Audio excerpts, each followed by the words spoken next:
Hello and welcome. मैं doctor Suman Kumar Sinha पुनः एक बार फिर से आपका स्वागत करता हूं मोविशाला के ऑनलाइन प्लेटफॉर्म पे। जैसा कि पता है मैं public administration optional paper lead कर रहा हूं और मेरा जो इंस्टीट्यूट कोड है वो है MEGA5555। अगर आप मेरे कोर्स को सब्सक्राइब करना चाहते हैं तो आप ये कोड डाल करके मेरे कोर्स को आज सब्सक्राइब कर सकते हैं। जैसा कि पता है कि पब्लिक एडमिनिस्ट्रेशन में आज हम एक नए टॉपिक की शुरुआत करेंगे और वो टॉपिक बहुत इम्पॉर्टेंट है, खासकर पब्लिक एडमिनिस्ट्रेशन के पॉइंट ऑफ व्यू से और मेंस एग्जाम के पॉइंट ऑफ व्यू से। तो सबसे पहले आज हम पहले ये देख लेते हैं कि आज हम किस टॉपिक को लेकर के चल रहे हैं। तो सबसे पहली बात है कि आज हम टॉपिक जो लेकर के चल रहे हैं वो इकोलॉजी एंड एडमिनिस्ट्रेशन की हम बात करेंगे। आखिर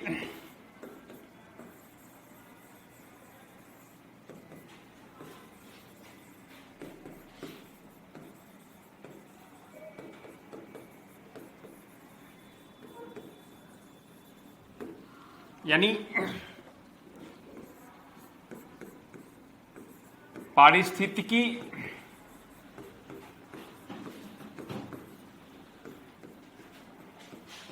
एवं प्रशासन।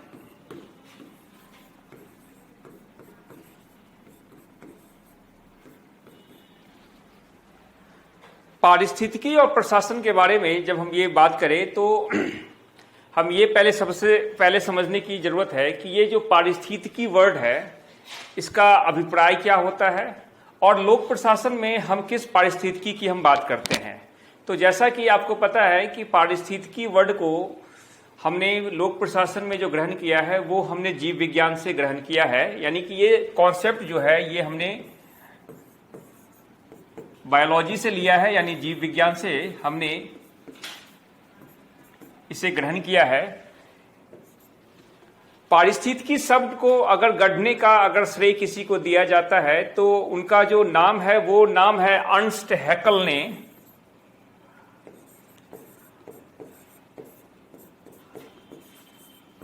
अर्नस्ट हैकल ने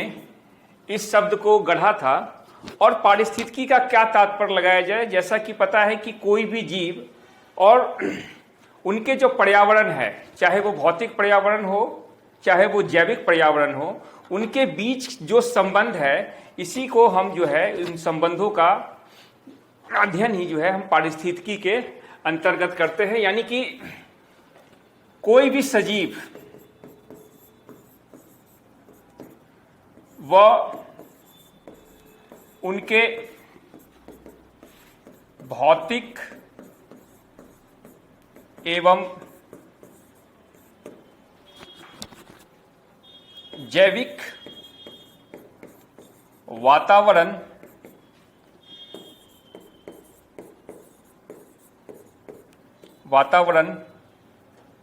के मध्य संबंध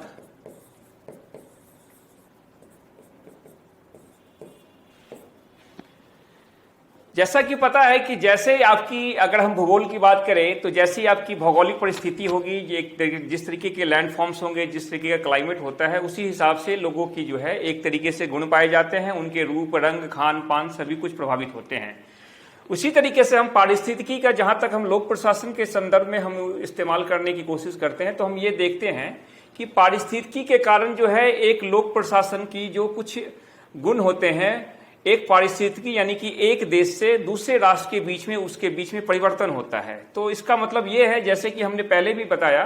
कि लोक प्रशासन वास्तव में एक समाज का उपभाग होता है, संस्कृतियों से ये जुड़ाव रखता है और जैसी जिसकी सामाजिक, आर्थिक, राजनीतिक और साथ ही साथ एक वैधानिक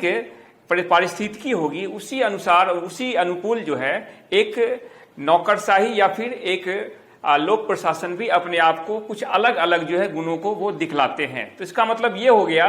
कि वास्तव में लोक प्रशासन जो होता है वो अपने आसपास के जो वातावरण है उसके अनुकूल अपने आप को ढालने का प्रयास करता है और साथ ही साथ जो वातावरण है वो एक नौकरशाही को एक अलग तरह का कुछ विशेषताएं, एक अलग तरह का कुछ उनकी खूबियों को वो जो है वास्तव में प्रदर्शित करता है। अगर इन अर्थों में देखने की हम कोशिश करें तो हम ये मान के चल सकते हैं कि जो भारत की जो एक तरीके से लोक प्रशासन है या फिर यहाँ का जो लोक प्रशासन है वो अमेरिकी लोक प्रशासन से अलग हो सकता है। इसका कारण ये है कि वहां की जो सामाजिक पारिस्थितिकी या राजनीतिक पारिस्थितिकी या आर्थिक पारिस्थितिकी है, यानी कि वहां की सोसाइटी जिस स्तर की है उसमें और भारत के जो आर्थिक, सामाजिक और राजनीतिक पारिस्थितिकी है उसमें अंतर पाया जाता है। और यही कारण है कि भारत के लोक प्रशासन जो है एक अमेरिकी लोक प्रशासन से अलग जो है एक तरीके से पाई जाती है। सबसे बड़ी बात है कि पारिस्थितिकी जो एक तरीके की संकल्पना है वो ये मानता है कि जो वातावरण है वो लोक प्रशासन को प्रभावित करता है और उसके पूरे जो है एक गुणों को जो है और उसकी खामियों को जो है एक प्रदर्शित भी वो करता है। जैसी जिसकी पारिस्थितिकी होगी लोक प्रशासन का स्तर भी उसी तरीके का होगा, यानी वो जो है एक अनुकूलन करता हुआ दिखाई पड़ेगा और ये समाज के अनुकूल होता है। और यही कारण है कि जब हम समाज को परिवर्तित कर देते हैं तो लोक प्रशासन के स्वरूप में भी परिवर्तन आता है। जहां तक पारिस्थितिकी के संकल्पना का लोक प्रशासन में प्रयोग का सवाल है तो सबसे पहले इसे जो है जॉन गॉस ने जो है इसका प्रयोग जो है लोक प्रशासन में किया। जॉन गॉस ने जो है पारिस्थितिकी जो है एक दृष्टिकोण को जो है लोक प्रशासन में भी उन्होंने एक तरीके से लागू करने की कोशिश की और उन्होंने इसकी महत्ता को बताया। और भी बहुत सारे नाम हैं, जैसे हम देखना चाहें तो रॉबर्ट डहाल ने भी माना कि लोक प्रशासन वास्तव में जो है संस्कृति से आबद्ध होता है, यानी कि पारिस्थितिकी दृष्टिकोण का उन्होंने समर्थन किया। साथ ही साथ हम फ्रेड डब्ल्यू डिक्स की बात कर ले तो उन्होंने भी देखा कि विकासशील देशों की जो प्रशासन है वो विकसित देशों की प्रशासन से अलग पाई जाती है।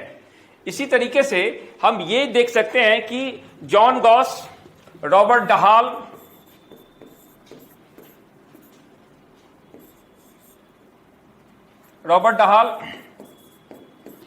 साथ ही साथ फ्रेडरिक्स,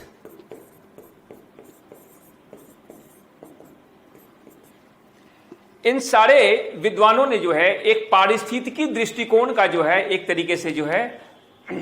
समर्थन किया। और आपको पता है हमने तुलनात्मक लोक प्रशासन में इसी पारिस्थितिकी दृष्टिकोण का हमने इस्तेमाल करते हुए हमने तुलनात्मक आधार पे नौकरशाही की अलग अलग समाजों और अलग अलग लोक प्रशासन के अंतर्गत हमने उनके किए गए व्यवहार उनकी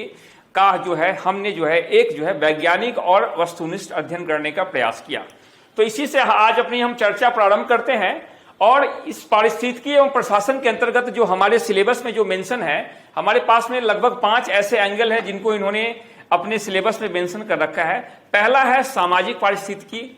दूसरी है आर्थिक पारिस्थितिकी, तीसरी है सांस्कृतिक पारिस्थितिकी, चौथी है राजनीतिक पारिस्थितिकी और पांचवा जो है इन्होंने एक कानूनी पारिस्थितिकी यानी कि एक लीगल जो है इकोलॉजी की बात की है। तो हम अपनी चर्चा को प्रारंभ करते हैं।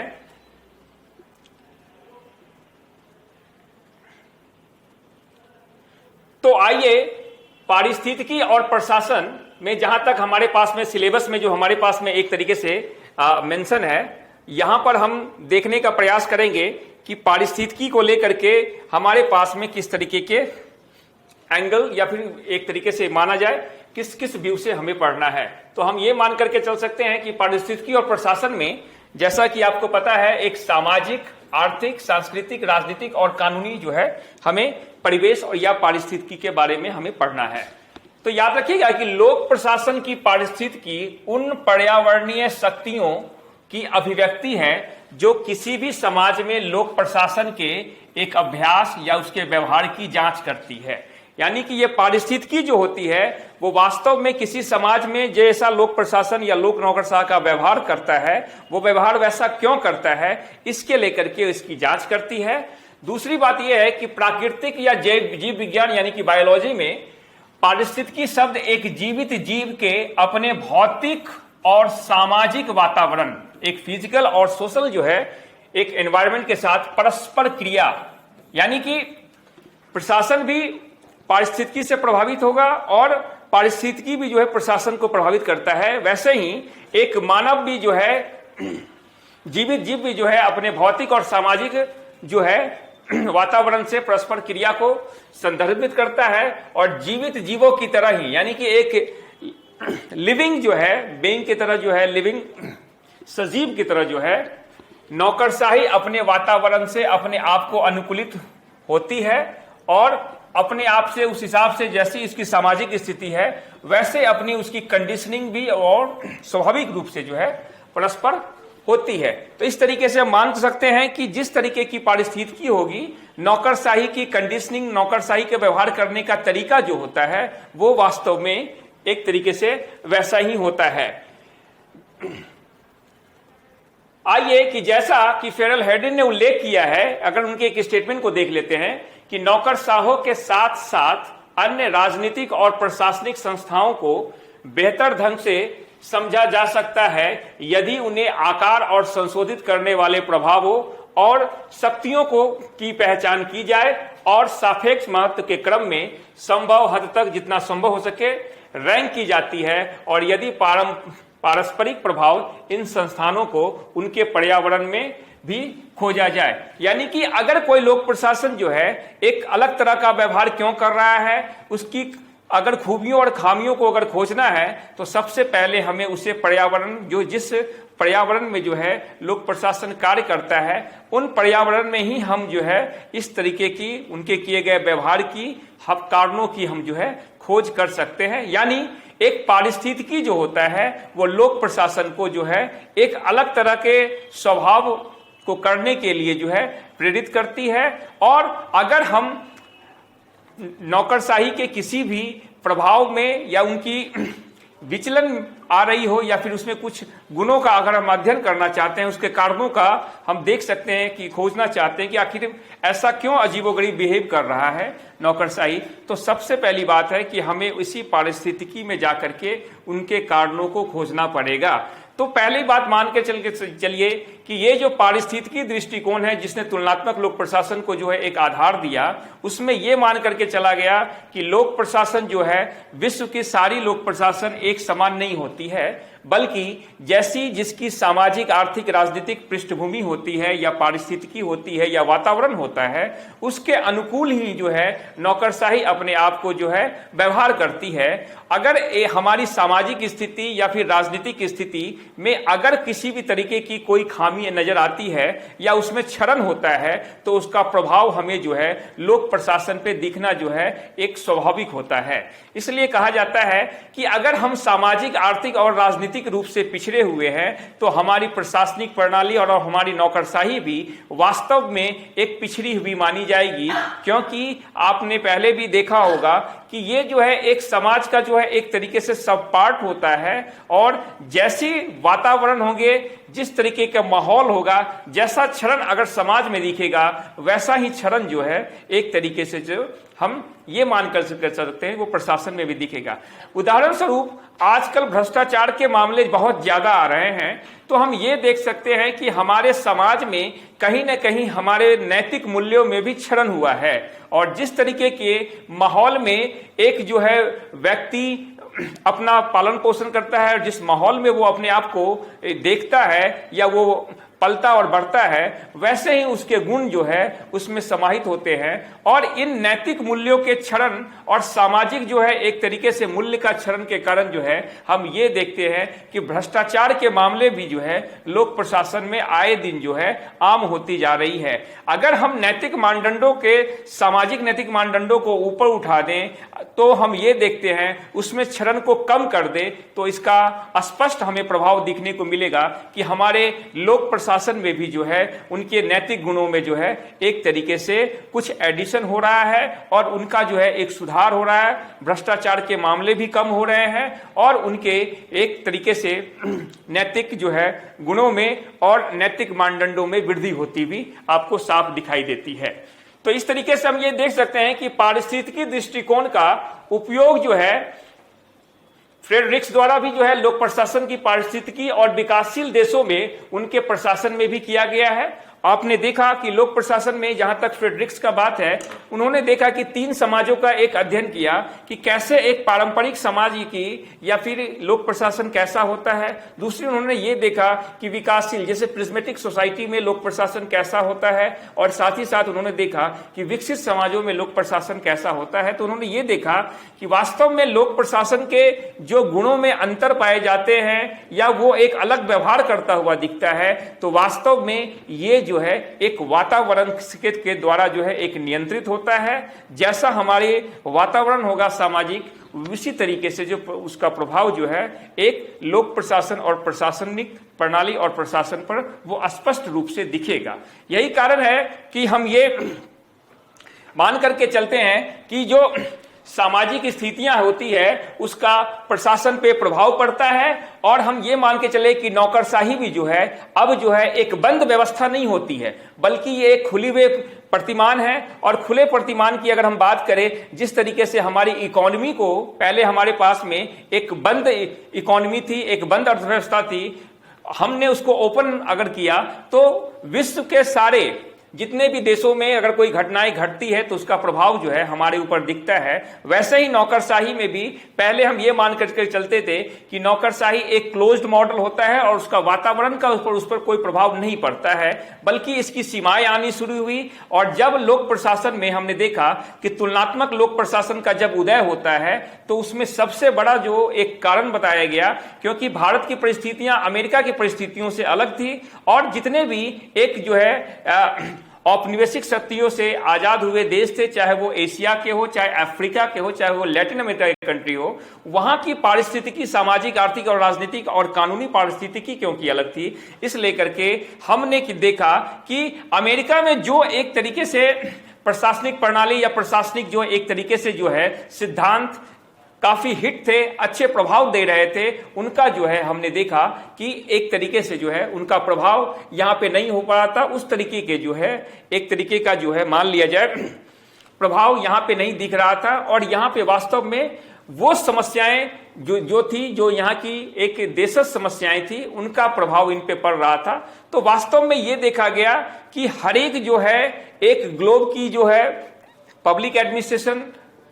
ग्लोब के दूसरे जो हिस्से के है, दूसरे देशों से एक अलग पाई जाती है, और उसे जो है अगर समझना है या उसका एक तरीके से बहुत वस्तुनिष्ठ अध्ययन करना है, उसकी प्रभावशीलता को बढ़ाना या घटाना है, तो हमें जो है उसी इंडिजिनस मॉडल को एक तरीके से डेवलप करना पड़ेगा। यानी कि जैसी पारिस्थितिकी होगी उसके अनुकूल हमें जो है एक कुछ प्रशासनिक रणनीतियों और प्रशासनिक संरचना का निर्माण करना होगा, तभी वो सफल हो पाएगा। और इसमें हमने देखा कि एक जो है संकर सांस्कृतिक और पार राष्ट्रीय जो है एक लोक प्रशासन के अध्ययन का भी जो है एक नया मार्ग खुला, और हमने देखा कि इस तरीके से हमने एक पारिस्थितिकी के दृष्टिकोण को लेते हुए हमने अलग अलग वातावरण के हिसाब से हमने ये माना कि जो रणनीतियां एक अमेरिका में कामयाब हो सकती है वो शायद भारत में कामयाब ना हो। इसका जो कारण है, इसको अगर खोजना है और इसको समझना है, तो हमें जो है भारत में जो जिस तरीके का माहौल है, जो वातावरण है, जो परिस्थितियां हैं, जो पारिस्थितिकी है, जो लोक प्रशासन को एक तरीके से प्रभावित कर रही है, उन परिस्थितियों को समझते हुए और उसे मूल्यांकन करते हुए और उसका निरीक्षण करते हुए ही हमें जो है कुछ फेरबदल करना होगा। तो हमने देखा कि जो हम पहले एक अंधाधुंध आयात कर रहे थे प्रशासनिक सिद्धांतों का, वो हम इस पर एक तरीके से रोक लग गई, क्योंकि वास्तव में जो है वो जो आयातीकरण हो रहा था प्रशासनिक सिद्धांतों का, उसका जो है हमने देखा कि कुछ सीमाएं जो है हमें दिखी हुई। और आपने इससे पहले भी देखा होगा कि जैसे भी आप तुलनात्मक लोक प्रशासन में जाएंगे तो वहां पर भी जो है कॉम्पिटिटिव एडमिनिस्ट्रेटिव ग्रुप का जो है एक तरीके से गठन किया गया। उसने भी इस बात के बारे में देखा कि हमें अध्ययन करना पड़ेगा, और आप इसमें फोर्ड फाउंडेशन का भी नाम आपने देखा होगा जिस तरीके से है। उसमें फ्रेडरिक्स जो है लगभग उसके सबसे बड़े पहले एक अध्यक्ष भी, और लगभग 10 सालों तक उन्होंने इसके चेड़ किया और उन्होंने खोजा कि जो पारिस्थितिकियां होती है, इकोलॉजिकल जो है एक अप्रोच को लेकर के हमें पब्लिक एडमिनिस्ट्रेशन को पढ़ना पड़ेगा। तो इस तरीके से हम ये मान करके चल सकते हैं कि पारिस्थितिकी दृष्टिकोण जो है, जिसका उपयोग फ्रेडरिक्स द्वारा लोक प्रशासन की पारिस्थितिकी और विकासशील देशों में उनके प्रशासन में भी किया गया है। साथ ही अपने काम में उन्होंने जो है रिक्स प्रशासनिक प्रणाली के प्रिज्मीय मॉडल यानी कि प्रिज्मेटिक जो है एक मॉडल की अवधारणा करता है या करते हैं, और साथ ही साथ सामाजिक घटनाओं और व्यवहार की एक श्रृंखला से संबंधित है जो विकासशील देशों में के जीवन के राजनीतिक और प्रशासनिक पहलुओं को एक तरीके से प्रभावित करता है। अगर हम इस शब्द की जो हमने अभी थोड़ी देर पहले चर्चा की, अगर इसकी हम उत्पत्ति और अर्थ के बारे में हमने थोड़ी चर्चा कर लेते हैं, तो यह साफ कहता है कि पारिस्थितिकी जो है जीव विज्ञान की एक शाखा होती है, जैसे हमने पहले इसकी चर्चा की है। और पारिस्थितिकी शब्द जो है 1866 में जर्मन के एक जीव वैज्ञानिक थे अर्नस्ट हैकल द्वारा जो है एक तरीके से गढ़ा गया था। और साथ ही साथ जीव विज्ञान में पारिस्थितिकी यानी कि जीवित जीवों और उनके पर्यावरण के बीच का जो है संबंध और उनकी अंतरक्रिया से यह संबंधित होता है। और पारिस्थितिकी शब्द जो है जीव विज्ञान से ही जो है लोक प्रशासन में जो है एक तरीके से जो है लाया गया, उसको बौड़ो किया गया और लोक प्रशासन के अध्ययन के लिए इसे लागू किया गया। साथ ही साथ प्रशासनिक पारिस्थितिकी का संबंध जो होता है वो प्रशासनिक व्यवस्था और उस सामाजिक व्यवस्था के बीच जो है अंतरक्रिया और अंतर संबंध से है, जिसके भीतर लोक प्रशासन अंतर्निहित होता है। तो साफ साफ समझिएगा इस लाइन को कि जो प्रशासनिक पारिस्थितिकी का संबंध जो है वो प्रशासनिक व्यवस्था और उस सामाजिक व्यवस्था जिस व्यवस्था के अंतर्गत वो प्रशासन काम करता है उनके बीच की किस तरीके का इंटरेक्शन हो रहा है या उनका इंटर रिलेशन कैसा है, उसके भीतर जो है लोक प्रशासन जो है एक तरीके से काम करता है, उसी के अंदर जो है अपने आप को अंतर्निहित महसूस करता है या होता है। और इस प्रकार पारिस्थितिक दृष्टिकोण एक प्रशासनिक प्रणाली और पर्यावरण के बीच यानी कि एक एडमिनिस्ट्रेटिव जो है सिस्टम और उसकी जो इकोलॉजी है उसके बीच संबंधों और उनके बीच जो अनेक प्रकार के जो अन्योन्याश्रय जो संबंध पाए जाते हैं या फिर एक तरीके से जो उनके अन्योन्याश्रितताओं की जो है एक जांच करता है। और इस जांच में अगर हम बात करें तो हम ये देख सकते हैं कि जो हमारे सिलेबस में भी मेंशन है वो सामाजिक पारिस्थितिकी हो सकती है, वो आर्थिक पारिस्थितिकी हो सकती है, वो सांस्कृतिक पारिस्थितिकी हो सकती है, वो राजनीतिक हो सकती है और साथ ही साथ जो है वो जो है एक कानूनी या वैधानिक जो है एक तरीके से फैक्टर्स हो सकते हैं। तो दूसरे शब्दों में हम ये कह सकते हैं कि एक प्रशासनिक प्रणाली न केवल इसके विभिन्न पर्यावरणीय कारकों से प्रभावित होता है बल्कि उन्हें प्रभावित भी करता है। यानी कि एक तरीके से देखा जाए तो वातावरण भी प्रशासनिक प्रणालियों को प्रभावित करता है और प्रशासनिक प्रणालियां भी जो है वातावरण पे अपना प्रभाव छोड़ती है। तो इस तरीके से ये देख सकते हैं एक टू वे जो है एक तरीके से इंपैक्ट पड़ता है प्रशासन का प्रशासनिक प्रणाली पे और प्रशासनिक प्रणालियों का भी जो है एक जो है वातावरण पे प्रभाव आपको दिखेगा। अब देख लेते हैं कि जेएम गॉस ने Robert Dahl, Roscoe Martin, Fred W Riggs जैसे विद्वानों ने जो है पारिस्थितिक दृष्टिकोण पर जोर दिया। मैंने इससे पहले भी कहा कि जॉन गॉस को जो है पूरा जो है एक तरीके से क्रेडिट दिया जाता है पूरे लोक प्रशासन में इकोलॉजी अप्रोच को लाने का। और ये विद्वान है गॉस हैं, डहाल हैं, रॉस्को मार्टिन, रिक्स हैं, इन विद्वानों ने जो है पारिस्थितिकी दृष्टिकोण पर जो है अपना बल दिया। और साथ ही साथ इस प्रकार पारिस्थितिक दृष्टिकोण द्वितीय विश्व युद्ध के बाद जो है एक तरीके से विकास इसका जो है विकास होता है। और आपको पता है कि द्वितीय विश्व युद्ध के बाद ही जो है बहुत सारे राष्ट्रों ने जो है एक औपनिवेशिक सत्ता से जो है अपनी स्वतंत्रता प्राप्त की और उस स्वतंत्रता प्राप्त जो राष्ट्र थे उनकी जो एक पारिस्थितिकी थी चाहे वो सामाजिक हो चाहे राजनीतिक हो वो अलग थी एक जीव वैसे जिन्होंने उन पर जो है शासन किया। तो इस तरीके से उन पारिस्थितिकी में जहां पे एक हम अमेरिका में जो एक तरीके से सिद्धांतों का निर्माण हो रहा था प्रशासनिक सिद्धांतों का, जब हमने उसको एक तरीके से जब उसको लागू किया तो उसके परिणाम वैसे नहीं आए जैसा कि अमेरिका में उन्होंने प्राप्त किया। इससे ये हो गया क्लियर हो गया कि कोई भी प्रशासनिक प्रणाली या प्रशासनिक सिद्धांत ये जो होते हैं वो जो है एक सार्वभौमिक नहीं होते हैं बल्कि इसका परिणाम जो है उसके परिणाम जो है बदलते रहते हैं और ये बदलाव अगर उत्पन्न कर रहा है तो उसका अगर कारण खोजना है, किस कारण से ये परिणामों में परिवर्तन आ रहा है, तो वो सिर्फ और सिर्फ आपको दिखेगा, वो दिखेगा आपके उसी पारिस्थितिकी, उसी वातावरण में। आज तुलनात्मक जो है लोक प्रशासन के अध्ययन में बहुत महत्व दिया जाता है और यही कारण है कि पारिस्थितिकी दृष्टिकोण ने ही जो है तुलनात्मक लोक प्रशासन को जो है एक लोक प्रशासन के एक अलग ब्रांच और एक उपक्षेत्र के रूप में जो है इसकी महत्ता को इंगित किया और तुलनात्मक लोक प्रशासन को एक अध्ययन के अनुशासन के अध्ययन के क्षेत्र के उपक्षेत्र के रूप में आज हम इसकी अध्ययन करते हैं। और उसका आधार जो दिया, आधार जो इसकी जो नींव तैयार की, वो यही जो है पारिस्थितिकी जो है दृष्टिकोण ने जो है तुलनात्मक लोक प्रशासन को वो एक आधार प्रदान किया। साथ ही साथ अगर हम जॉन एम गॉस के कुछ विचार देख लेते हैं, उनका कहना है कि लोक प्रशासन के लिए पारिस्थितिकी दृष्टिकोण पहली बार जो है जॉन गॉस द्वारा 1947 में उन्होंने एक लेख लिखा था, वो था रिफ्लेक्शन ऑन पब्लिक एडमिनिस्ट्रेशन में प्रस्तावित किया गया था। गॉस ने जो है 1947 में the reflection on the public administration एक निबंध लिखा, एक आलेख लिखा। उसी में जो है उन्होंने जो है एक जो है इकोलॉजिकल अप्रोच की पहली बार जो है इसमें चर्चा की। साथ ही लोक प्रशासन के अध्ययन में इसकी पारिस्थितिकी शामिल होनी चाहिए, इसकी वकालत की। और गॉस ने जो है 1947 में यह इसकी जो है एक तरीके से घोषणा की। गॉस के अनुसार 7 ऐसे पर्यावरणीय कारक हैं जो एक प्रशासनिक प्रणाली के कार्य करने के तरीके को समझने के लिए उपयोगी हैं। पहली बात उन्होंने कही कि जो पीपल होते हैं, जो जनता होती है वो होती है। दूसरा प्लेस, जहां पे जो स्थान है उस पे। तीसरा एक भौतिक प्रौद्योगिकी, यानी कि उसके पास में जो एक फिजिकल जो है टेक्नोलॉजी उस पर डिपेंड करती है। सामाजिक प्रौद्योगिकी यानी कि एक सोशल जो है टेक्नोलॉजी कैसी है उस पर ये डिपेंड करती है। साथ ही साथ उनकी जो इच्छाएं और विचार जो है उस पर भी ये डिपेंड करती है। साथ ही उसके बीच में जो है एक तरीके से डिटोरिएशन की जो भावना होती है, क्षरण की जो भावना होती है, उस पर भी डिपेंड करता है। और साथ ही साथ जो व्यक्तित्व होता है, जो पर्सनालिटी होते हैं, ये 7 ऐसे कारक हैं जो जॉन एम गॉस के कारण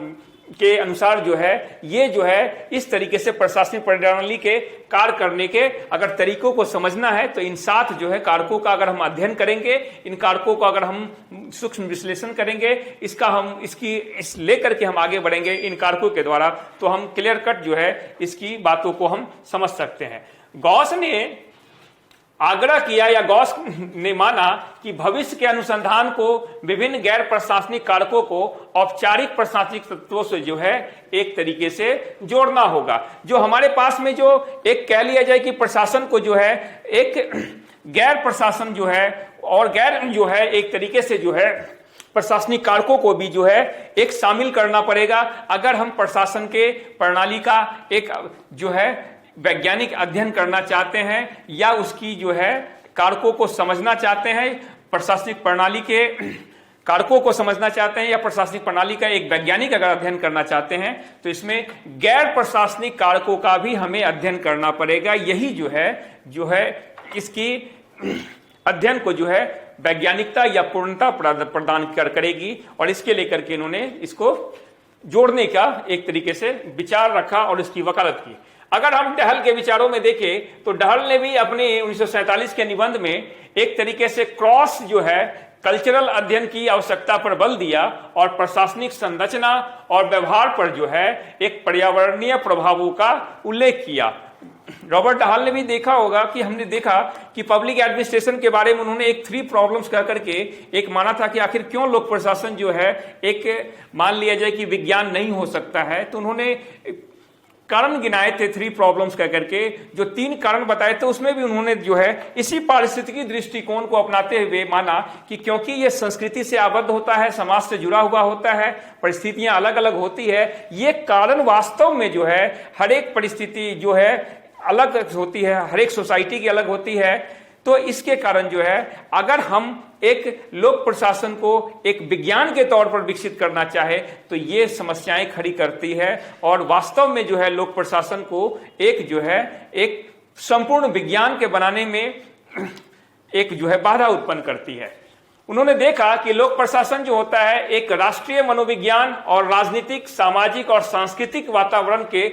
के प्रभाव से बच नहीं सकता है जिसमें यह विकसित हुआ है। इस लेकर के ये कह सकते हैं कि अगर हमारा जो है सामाजिक, आर्थिक, राजनीतिक परिस्थितियां जैसी है, उससे का प्रभाव जो है प्रशासन पे सहज ही पड़ेगा, उसके प्रभाव से इसे हम बचा नहीं सकते हैं। यानी पारिस्थितिकी जो होती है, एक प्रशासन भी जो होता है, प्रशासनिक प्रणाली भी जो होती है, एक लगभग सजीव संरचना मानी जाती है और वो अपने वातावरण से प्रभावित भी होती है और जो है अपने द्वारा वो वातावरण को प्रभावित करने का भी प्रयास करती है। इस हिसाब से इन्होंने साफ कहा कि अगर आपको एक तरीके से लोक प्रशासन को समझना है तो एक तरीके से आप वहां की जो है एक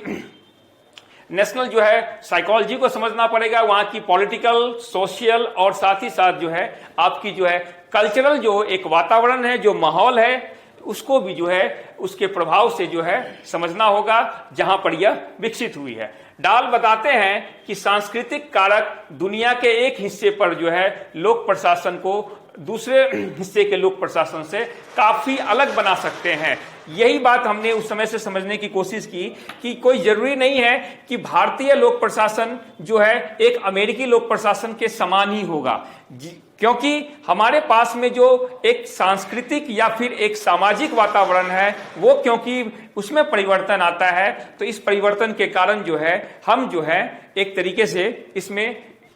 उसे अलग तरीके से समझ सकते हैं। इसलिए कहा गया है कि पब्लिक एडमिनिस्ट्रेशन का जो एक भाग होता है वो एक जो है समाज से या एक राष्ट्र से दूसरे राष्ट्र में अलग अलग पाया जाता है। पब्लिक एडमिनिस्ट्रेशन या प्रशासनिक जो प्रणालियां होती है वो सभी जगह जो है एक तरीके से समान नहीं होती है, बल्कि काफी डिफरेंट होती है। इस हिसाब से अगर हम देखें कि प्रशासनिक व्यवस्था पर जो हमारा पहला जो एक टॉपिक है कि भाई सामाजिक पारिस्थितिकी का किस तरीके से जो है वास्तव में इसका प्रभाव पड़ता है, तो अगर इन प्रभावों की अगर हम चर्चा करें तो हम ये मान कर सकते हैं कि रिक्स के अनुसार किसी भी समुदाय का सामाजिक वातावरण, उसकी संस्थाओं, वर्गों, विभिन्न जातियों के बीच संबंधों, ऐतिहासिक विरासत, धन, परंपराओं, धर्मों,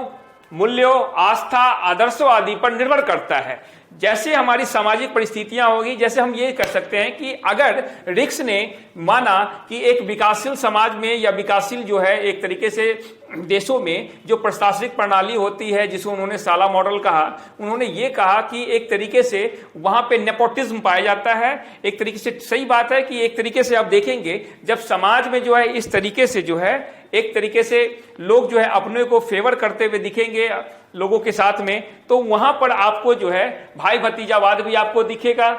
उसके बाद हम देखें कि भारतीय समाज भी जो है एक अलग अलग धार्मिक खंडों में विभक्त है, अलग अलग जातियों में विभक्त है। तो इस जातिगत भी जो विभाजन का एक आपको जो है स्वरूप और उसका प्रभाव जो है भारतीय प्रशासन और भारतीय प्रशासनिक प्रणाली में भी और भारतीय सिविल सेवा में भी दिखेगा, जब लोग जो है एक धार्मिक और सामाजिक आधार पर अपने आप को जो है एक अलग अलग गुटों में बांट लेते हैं। साथ ही साथ हमारे पास में जो हमारे जो सामाजिक मूल्य हैं, हम सामुदायिक भावना के मूल्य को लेकर चलते हैं, हम जो है एक तरीके से जो है सर्वनिष्ठ भावना को लेकर के चलते हैं। और जैसे ही अगर हम वेस्ट की बात करें, पश्चिमी समाजों की बात करें, तो वहां पर जो है एक व्यक्तियों पर जो है सबसे ज्यादा जोर होता है और सामुदायिकता की भावना उतनी नहीं पाई जाती है जितनी कि हमारे जो है समाज में या भारतीय समाज में पाई जाती है। तो इस पर जो है निर्भर करता है और इन सभी कारकों का प्रशासन पे गहरा प्रभाव पड़ता है। यानी कि जो समाज की स्थितियां होगी, अगर समाज जो है आपस में विभाजित है, धर्म के आधार पे, आपसी जो है जातीय आधार पे या उनकी मान्यताओं के आधार पे, मूल्यों के आधार पे, सांस्कृतिक आधार पे, किसी भी आधार पे अगर ज्यादा बटा हुआ है, तो उसका जो है एक आपको जो है प्रभाव जो है सहज रूप से जो है प्रशासनिक प्रणाली और सिविल सेवा या नौकरशाह पर आपको या लोक प्रशासन पे सहज ही दिखेगा। तो इन सभी कारकों का जो है प्रशासन पे एक जो है बहुत ही जो है गहरा इंपैक्ट पड़ता है। और यह चतुराई से कहा गया है कि लोक प्रशासन मानवीय तत्व से जो है गहराई से प्रभावित होता है। और यह एक समाज से दूसरे समाज में भिन्न होता है, क्योंकि जब समाज परिवर्तित होती है तो लोक प्रशासन भी परिवर्तित होती है, यानी कि परिस्थितियां बदली, पारिस्थितिकी बदली, समाज बदला, हम लोक प्रशासन पे भी इसका प्रभाव हम देखेंगे। वास्तव में लोक प्रशासन भी परिवर्तित होता है। तो लोक सेवा में शामिल होने से पहले एक सिविल सेवक सामाजिक मूल्य, उनके जो अपने सोशल वैल्यूज होते हैं उनसे, लोकाचार और परंपराओं को आत्मसात करता है। हर एक व्यक्ति जब एक जन्म लेता है तो वो अपने जो है परिवार समाज से कुछ मूल्यों को ग्रहण करता है, और जब वो व्यक्ति जब एक योग्यता कुछ धारण करता है, जैसे स्नातक की डिग्री जो है हमारे यहाँ मानी जाती है कि न्यूनतम योग्यता मानी जाती है, तो वो जब एक तरीके से एक स्नातक उत्तीर्ण करता है तो वो व्यक्ति जब प्रशासन में आता है, सिविल सेवा में आता है, तो उनके मूल्य और लोकाचारों को तब तक वो समाज ने जो उनको मूल्य दिए, जो उनको लोकाचार सिखाया, जो संस्कृति दी, जो उनको एक तरीके से परंपरा दी, उसको वो आत्मसात कर लिए होता है। और सामाजिक जो है परिवेश में उन्होंने जो दृष्टिकोण विकसित किया है वह लोक सेवा में उनके निर्णयों को काफी हद तक आकार देता है। अगर कोई व्यक्ति धार्मिक भावना से एक तरीके से ग्रसित है, वो जातिगत जो है भेदभाव को अपनी मानसिकता में रखता है, तो उसका प्रभाव आपको जो है एक तरीके से जो है एक प्रशासन पे दिखेगा। ऐसा नहीं है कि प्रशासन में आने के बाद वो व्यक्ति रातों रात बदल जाएगा, बल्कि उसकी जैसी सोच हुई है, जिससे उसकी कंडीशनिंग हुई है, जिस माहौल में वो रहा है, जिस तरीके की उसकी मानसिकता रही है, जिस तरीके का उसका झुकाव है, वो झुकाव का प्रशासनिक जो है एक तरीके से जो है उनके निर्णयों पर और उनके काम करने के तरीकों पर उसका सहज ही प्रभाव दिखेगा। और यही कारण है कि भारत में जब हम देखते हैं कि लोग जो है सिविल सेवक भी जो है लगभग जातीय आधार पर बटी होती है। जब वो अपने स्वजातीय लोगों की समस्याओं से एक तरीके से रूबरू होता है तो वास्तव में वो उनके प्रति कुछ ज्यादा आग्रह और ज्यादा जो है एक तरीके से जो है एक्टिविज्म को शो करता है। और कहीं कहीं अगर वो लगता है कि वो स्वजातीयता नहीं है जो उनके पास में मामले आए हैं, तो उनके साथ में जो है थोड़ी वो जो है एक जो है लगभग जो है तटस्थता या फिर एक तरीके से अक्रियाशीलता या इनएक्टिवनेस को शो करता है, जो कि एक अच्छी बात नहीं है। क्योंकि एक सिविल सेवक के तौर पर उनकी एक जो है पुनीत कर्तव्य होता है, उनकी एक मोरल रिस्पॉन्सिबिलिटी है कि वो किसी भी जो है एक तरीके से व्यक्ति को ये उनके पास आ रहे हैं उनको इस आधार पर जो है उनका उन पर विचार ना करे या उनके साथ इस आधार पर भेदभाव ना करे। इस तरीके से हम देख सकते हैं कि आमतौर पर यह माना जाता है कि विभिन्न शहरी सामाजिक स्तरों से आने वाले सिविल सेवक आमतौर पर खुद अपनी शक्ति और स्थिति के स्तर पर या इसके बारे में बहुत कुछ हद तक समूहों के साथ जोड़ते हैं और वह इन समूहों के विचारों को अधिक महत्व देने की प्रवृत्त होते हैं। यही कारण है कि हम देख सकते हैं कि भारत में भी जो सिविल सेवा है वो लगभग जो है एक जो है कह लिया जाए कि जो एक इंडिया को रिप्रेजेंट करते हुए देखेगा, जो एक शहरी परिवेश में पला बड़ा व्यक्ति है, और दूसरी जो है एक भारत जो कि ग्रामीण भारत है जहां पर वो पढ़ के आए, उनके बीच में भी जो है वो अपने अपने मूल्यों को लेकर के, अपने सिद्धांतों को लेकर के जो है वो एक तरीके से जो है उनके बीच जो है एक तरीके से अंतर दिखेगा। हर एक एकलवादी फैमिली जिसने अपनी पूरी बचपन जो है एक तरीके से जो है एकल परिवार में बिताए हैं, वो एक तरीके से जो ज्वाइंट फैमिली होते हैं या संयुक्त परिवार होते हैं या एक तरीके से सामुदायिक भावना जो होती है उससे जो है उसका लेना देना नहीं होता है, क्योंकि उसकी कंडीशनिंग जो जिस माहौल में वो अपने आप को पला बड़ा है उसमें जो है उस हिसाब से अपने आप को ढाल लेता है और वो अपनी जो है एक तरीके से जो है एक पावर सीकर बनता है और वो अपनी शक्तियों को और अपने आप की शक्तियों को जो है एक तरीके से बढ़ाने का प्रयास करता है। और साथ ही साथ ये कुछ हद तक जो है समूहों के साथ जोड़ते हैं और वह इन समूहों के विचारों को अधिक महत्व देने की प्रवृत्ति रखता है। जैसे शहरी क्षेत्र के लोग हैं वो शहरी समस्याओं या शहरी स्थितियों को एक तरीके से ज्यादा तरजीह देते हुए दिखेंगे। ग्रामीण पृष्ठभूमि के लोग जो होते हैं वो ग्रामीण समस्याओं को लेकर के ज्यादा जो है एक तरीके से संवेदनशील होते हैं। तो इस तरीके से हम ये देख सकते हैं कि सामाजिक दबाव के कारण भी जो है लोक प्रशासन सतर्क और जिम्मेदार हो जाता है, जो उनके ऊपर प्रेशर दी जाती है, सोशल प्रेशर। और साथ ही साथ इसके अलावा सामाजिक जागरूकता से जो है प्रशासनिक प्रथाओं में जो है एक तरीके से जघन धन के अनुरूप बनने में एक तरीके से मदद मिलती है। तो हम ये कह सकते हैं कि जिस तरीके की समाज होगी, जिस तरीके के परिस्थितियों में एक जो है सिविल सेवक जब एक नागरिक के तौर पर जब उसकी एक तरीके से उसके व्यक्तित्व का विकास होता है और जैसी परिस्थितियों में वो पलता बढ़ता है, वो जो है वो पर्सनालिटी का जो है एक तरीके से इनसेपरेबल, यानी कि उसे अलग नहीं किया जाने वाला भाग बन जाता है। और जो उनकी जो अपनी जो सोच होती है, जो उनके मूल्य होते हैं, जो उनके जो अपनी धारणाएं होती है, वो सही या गलत जो हो वो अलग बात है, उसका जो है प्रशासन पे जो है उसका प्रभाव दिखेगा। इसलिए कहा जाता है कि एक समतावादी समाज में ही जो है एक समतामूलक जो है प्रशासन की कल्पना की जा सकती है। अगर हम एक जो है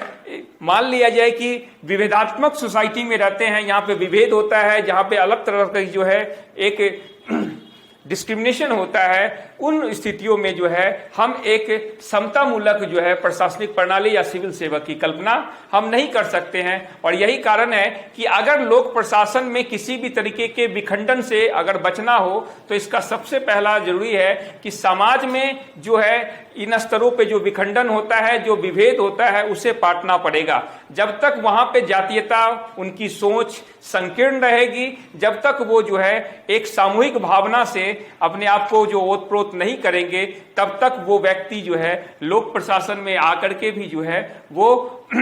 एक लोक प्रशासन की जो ध्येय है, लोक कल्याणकारी राज्य की जो संकल्पना है या सामाजिक न्याय की स्थापना करने के लिए जो उनकी जो उद्देश्य उनको दिए गए हैं, जो ध्येय दिए गए हैं, जिनके लेकर उनको कार्य करना है, उनमें अपनी जो है वो जो है एक प्रभावकारी भूमिका नहीं ला पाएंगे या वो सुनिश्चित कर सकते हैं। इस तरीके से हमने आज अपने सामाजिक जो है एक प्रभाव को हमने कुछ चर्चा यहाँ तक की है। हम आगे पुनः इसी चर्चा को जो है हमें सामाजिक पारिस्थितिकी को एक तरीके से जारी रखेंगे और हमारा जो